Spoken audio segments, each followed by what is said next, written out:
Welcome to Meaningful Mornings.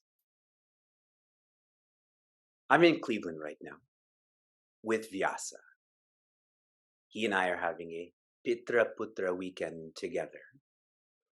And the day before we left, I was trying to introduce Vyasa into some folk rock bands like the Lumineers and Mumford and Sons and so on. And he likes the Mumford and Sons or Mumford and Sons. And he was asking Sheila to play a song. It's called The Cave. It's actually recorded in India. So Sheila and I were talking and he kept on asking her. And then he said one of the funniest things that I've ever heard from him, just to show that he's becoming older. I'm going to read his exact words. I wrote it down. Hey, do you have a hearing problem or what? He keeps asking for this song to be played, but the way he said it in such a factual way. Hey, do you have a hearing problem or what? Now, connecting this to Meaningful Mornings is we don't have a hearing problem. We're hearing so much in terms of cars and podcasts and so on. If we have a problem, it's a listening problem. Listening only happens when you follow.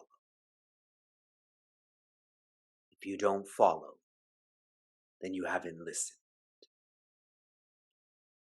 Meaningful Mornings is a culture to train us to listen, to follow all of the guidance we're receiving from so many outside directions and inside directions, like your own intellect. We commenced Meaningful Mornings in March of 2020. Why? We did this to facilitate positivity and regularity. When the masses were getting sick, everyone was staying home. This is a way to help this positivity and regularity. In January of 2021, in Meaningful Mornings, we began to explore Srimad Bhagavad Gita. Why? We did this for tradition. Lots and lots and lots of you own a copy of Bhagavad Gita. You know how to chant certain verses of Bhagavad Gita. And exposure. Lots of you have no relationship with Bhagavad Gita. To be exposed to this, almost like dating someone. By dating someone, I'm exposed to them. I get to know who they are, but really I get to know who I am. We are now in August of 2023. A long time has passed. I was just thinking of this semester. We started on Monday, July 3rd. It was Vyasa Purnima. And now we're already on the second last day of our semester. Tomorrow we complete 150 weeks of Meaningful Mornings. Today we complete 570 verses of Bhagavad Gita. Why? Are we doing what we're doing? It's no longer about positivity and regularity. It's no longer about tradition and exposure. The why now is infinite nature. When one becomes tired of being tired, that's when one becomes passionate about infinity, but infinity being their nature.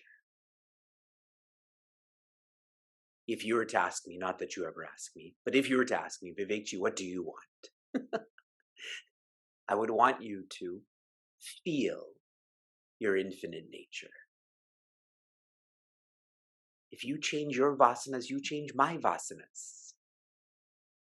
If you become happiness, you radiate that to me. Within these 570 verses, there are 6 verses in a series that are perhaps the most special. Chapter 15, starting with verse 15. In this verse, Sri Krishna shares, you know that sense of being you have? That's me. That sense of being is not an individuality, but rather is divinity. In verse 16, he brings in a reference for us. The most shallow facet of who we think we are is the equipments. That which is shallow and deep, manifest and unmanifest, is the ego. In verse 17, Sri Krishna shares that which is the deepest is existence. Now, for some, your association with this word shallow, deep, deepest is still spatial. You think of water, or you think of air. To personalize this, change this to maturity. The least mature human thinks they are a human. The medium maturity human knows that there's an outer world, but more so they live in their inner world.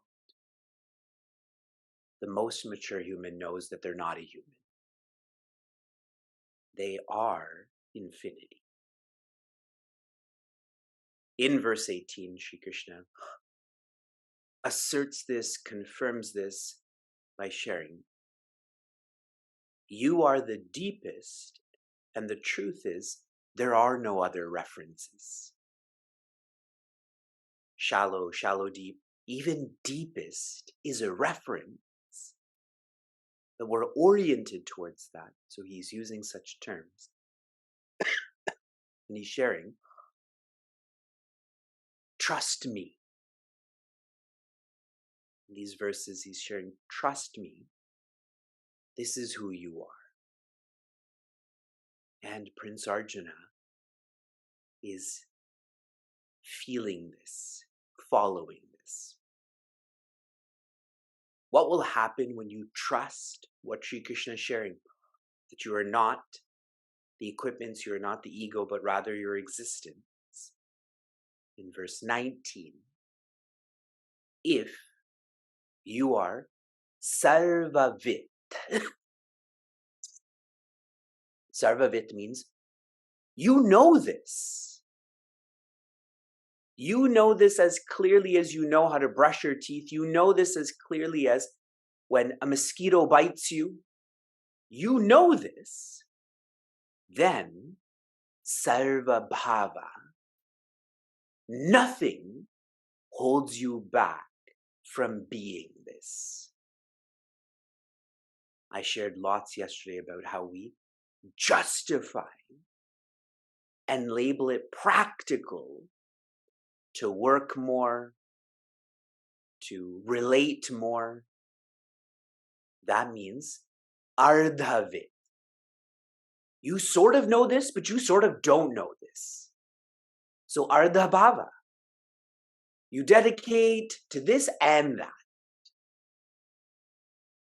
Sheila and I, our anniversary is next week. Suppose I tell her, I'm dedicated to you and dedicated to her. Yeah, right? That would be a terrible feeling and saying also. But it's worse if I do it with Sri Krishna than I do it with my own wife. If Sarvavit, then Sarva Bhava. You dedicate with every facet of you, who you are, your entire equipment, spectrum, and ego. And that's why I've used keywords in this study. Pray for humility. Pray for happiness. Pray for surrender. We continue to the final verse of the spirit of Bhagavad Gita, the final verse of the spirit of Bhagavad Gita. Iti guhyatamam shastram idamuktam maya nagha etad buddva buddhiman syat kritakrityascha bharata. Iti, shared with you, whenever these kinds of words come along, there is a conclusion. Shastram, this science. I have lots to share about this word, which I will tomorrow. Remember the placement of the word Shastra in this verse. Guhyatamam, if you remember the references, there's Tama and then Tara. Tara and then Tama. Let me put this in context. Ut means high. Uttara means higher. Uttama means highest. Tama means highest. But Guhya has many meanings, like it is hidden, like it is secretive. Here, Guhya means closest. What Sri Krishna has shared is the closest analysis of who we are. It is the most accurate map to feel infinite nature. To give you some more reflection points on this word Guhya, when you live by pratyaksha means pratyaksha, right in front of your eyes. In other words, you live by the senses. If your senses feel it, then it's accurate. It's the truth. Then you are living by Guhya Shastra, which means you're living by a science of closeness. But Guhya Tara, that science which is closer, is when you live not by what your senses are experiencing or the outer world, but rather what your antakarana or inner world is experiencing. Think. I saw the sunrise today. What saw it? My eyes did. So that's a science that's happening. I'm learning, but my inner world, that is my mind, knows that the sun didn't rise. It's more accurate, correct? It's more close. Pujaswami Tejomayananda shared, Guhyatara is those who follow logic. It is better than following indulgence, is following logic. But Guhyatama is being shared here is not based on any outer world experience or inner world experience. It is, I'm using the word experience, it is the source of experience. If you didn't exist, there would be no inner or outer world. If you weren't awareness, you wouldn't know the inner world or outer world. Idam, that is all of the teachings in chapter 15, specifically from verse 15, Uktam, I have taught you this. These teachings are Maya, my teachings. I'm at the ends. I've shared with you the closest means. Why? Because you are Anaga. What a lovely way to get into Prince Arjuna's heart. Anagha means pure. Prince Arjuna, you are the pure one. And so I've shared with you the closest science. In other words, you're ready for this. Remember, I always share that Sri Krishna didn't say this. He is saying this, present tense. So if you're hearing, now listening to the word Anagha, he's saying this to you. The fact that you've made 150 weeks of meaningful mornings part of your lifestyle, you have made 570 verses part of your mind, you are Anagha. He is revealing all of this to you because you are ready. We'll take up the second line tomorrow. From inspiration to application. Your application yesterday was to identify what do you do that is, you label practical, but a justification of your worldliness. Would anyone like to share? Everything is an answer also.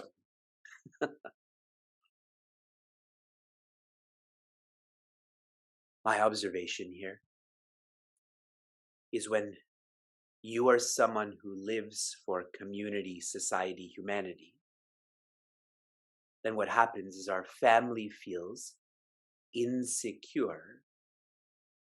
And so they really express this as selfishness, saying that you're not living for them. Do you do that?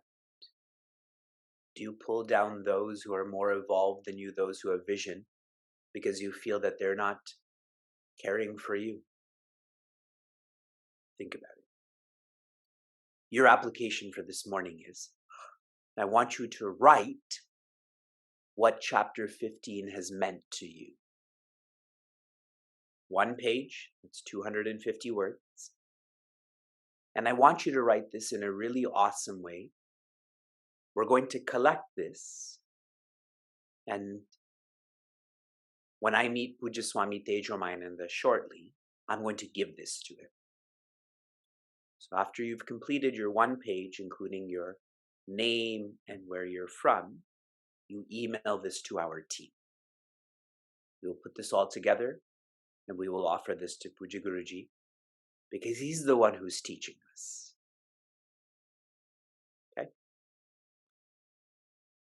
Shanti, Shanti, Shanti, Be joy.